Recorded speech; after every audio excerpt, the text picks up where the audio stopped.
Hi friends. இன்னைக்கு எங்க வீட்டுக்கு யாரோ ஒருத்தன் வந்துட்டான் ஃப்ரெண்ட்ஸ்.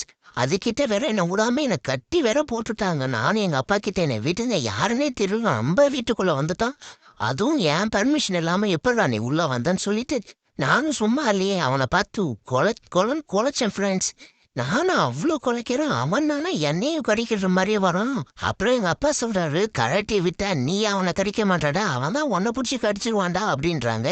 அதே இப்படி என்ன கடிக்க முடியும், நான் கடிச்சிடுவேன்ப்பா. அதுக்கு முன்னாடி என்னை விடுப்பா விடுப்பா, சிங்கத்தை கட்டி போடாதீங்கப்பான்னு சொல்லி நானும் அவ்வளோ போறான் ஃப்ரெண்ட்ஸ். எங்க வீட்டில் என்னை நம்பி விடவே மாட்றாங்க.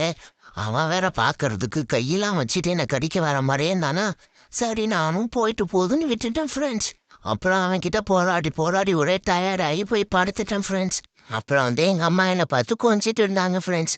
பாவும் புள்ள எவ்வளோவா உழைச்சிட்டு படுத்து தூங்குது. தூங்கும்போது தான் நான் வேற அழகா இருப்பேன் நான் ஃப்ரெண்ட்ஸ். அதனால எங்க அம்மா டெய்லிக்கு என்ன கொஞ்சிக்கிட்டே இருப்பாங்க. கொஞ்சிட்டு எனக்கு வேற மீசெல்லாம் வளர்ந்துடுச்சான். அதனால தொட்டு தொட்டு பார்த்துக்கிட்டு இருந்தாங்க ஃப்ரெண்ட்ஸ். எவ்வளோ அழகா மீசை வளர்ந்துருக்குன்னு.